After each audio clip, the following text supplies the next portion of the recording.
We are walking in the light. It's walking in the light. Just for a show. Oh, oh. Walking in the light with the Lord on my side. I don't fear no evil with the Lord on my side. You're the fountain of life in you. We see light in your light. We have hope in your light. And yeah, so I prepared for the exams, and then I think I didn't finish my 1 year au pair time. I finished, I did 8 months or 9 months, and then I stopped the au pair so that it can give me that also time to prepare well.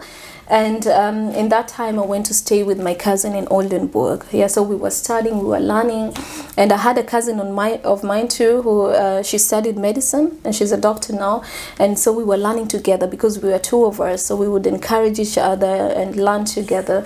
And we went for these exams together, these Aufnahmeprüfung exams. Wow, yeah, nice. And that is how now I transitioned from au pair to student colleague. Yeah, I passed the exams, and after passing the exams, you get like we call it a Bestätigung, a Zusage. That you're accepted in the student colleague, and this is what you use for the Ausländerbehörde, for the authorities here. We call them Ausländerbehörde. So that is what we use to now extend your visa. Okay, and apart from that, how did you get the finances?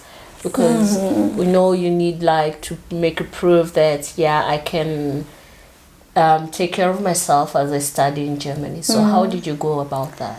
The thing about finances, mine is a testimony. I never had the finances. I never had the money that they want us to have in your account. It depends on the state you are in. It starts from 6,000 to 8,000 euros, depending where you are. I don't know at the moment the rate that they are in, but in our time it was ranging between 6,000 to 8,000 euros. You have to have that in your fixed account.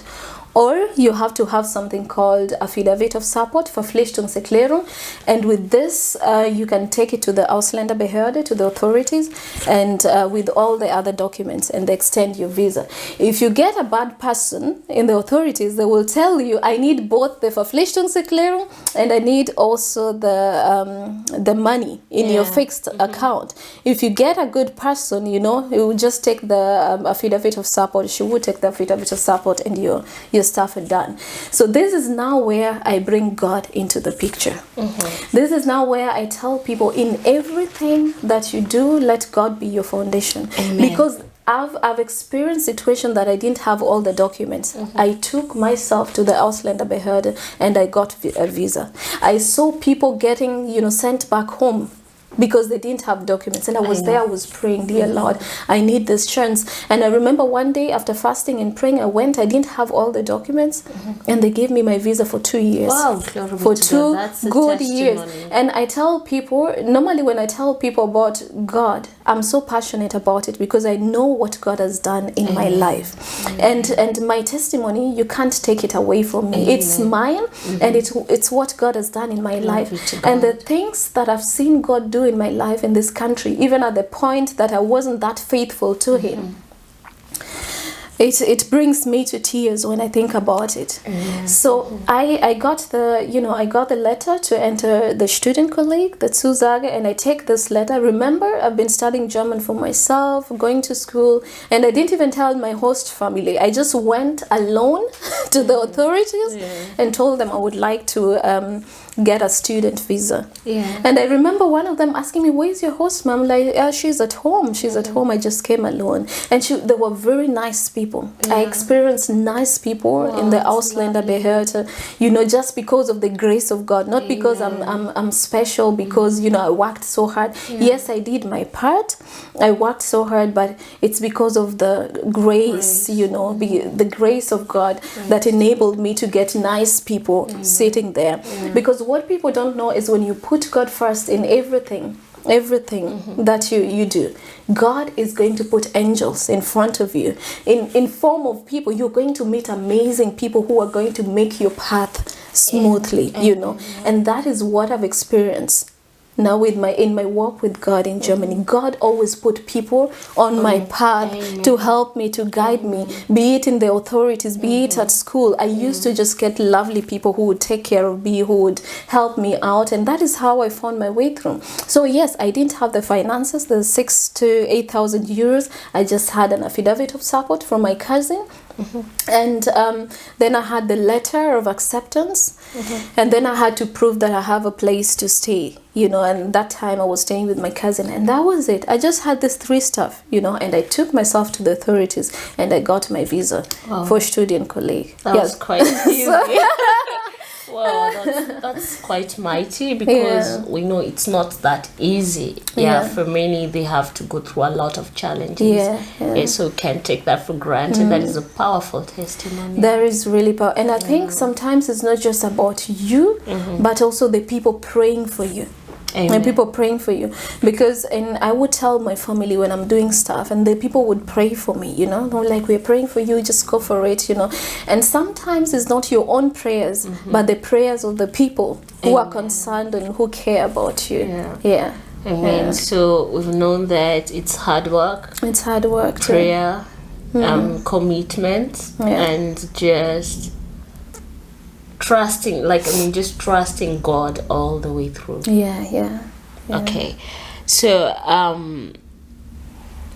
let's go now. You spoke about our certificates in Kenya are not recognized here. What do you mean by that? Is it our bachelor's or secondary certificates? That's a good question. Let me specify the secondary school certificates that we have. Maybe let me take my words back. Recognize will make people confused, but I would say we are not of the same level with the German system. So I think when you come with your secondary school certificates here, they kind of put it as Realschulabschluss. Realschule, you can actually translate them and do the Anerkennung and have your Realschulabschluss. In Germany, in some places maybe even a better Abschluss. But if you want to study, you have to come to their level, and you need a bridging course for that. You need student colleague to come to that level. When you check countries like, I don't know whether they have it in Uganda, Form 5, Form 6, that is the level that is now equivalent, to the German level of joining university here. So the countries which, if you have Form 5, Form 6 in your countries, it's really equivalent to the German level. You don't need student colleague for that. You can just skip the step and apply for studies. But for us Kenyans, you can't skip this step. We have the 844 system. Before maybe maybe they would have skipped the step, but right now the level is not matching the German level, so you need to bridge it up a bit to their level, and now you'll be allowed to study. Okay. So that is concerning the secondary school certificates. Secondary school certificates. For people who are having diploma, the bachelor, people who are having bachelor certificates, you can come actually and do master's studies here directly. You don't need to go through student colleague and go all through this way. You just come. I've seen people coming here do the masters. People, coming from different kind of countries doing the masters. They did the, undergraduates in their own countries, and they come here to do the masters, which is good. But I would also advise them to try and study German before, because they get their certificates, the master certificates here, but now getting a job when you don't speak German is not easy. It's not easy. It's true, because they believe you have to integrate and learn the language and be part of the system. It's quite natural. So that was the transition from au pair to student colleague, and now from student colleague to Hamburg, is another thing also. All these processes you also have to apply for them, So from the transition of student colleague to now studying here, starting to study, what I did was also just the same. I didn't have a lot of time, because still I was still, comparing which kind of courses they have here, what do I really want to do, and I actually didn't know, till the last minute. And my cousins had advised me to do medicine, but I was like, the rate of things that I do here in Germany, I worked so hard in Studienkolleg. I did night shifts, I did, so to just cater for my studies here. Also, don't forget, home, you have to... You did night shift? I did night shifts. As working? You have to work. What kind of jobs did you do? Oh, I did Pflege, taking care of old people in a nursing home, taking care of old people, but that one wasn't in the university. In Studienkolleg, I used to do night shifts in there was this company producing ice, so we would go and pack ice. It's called here Kommissionierung.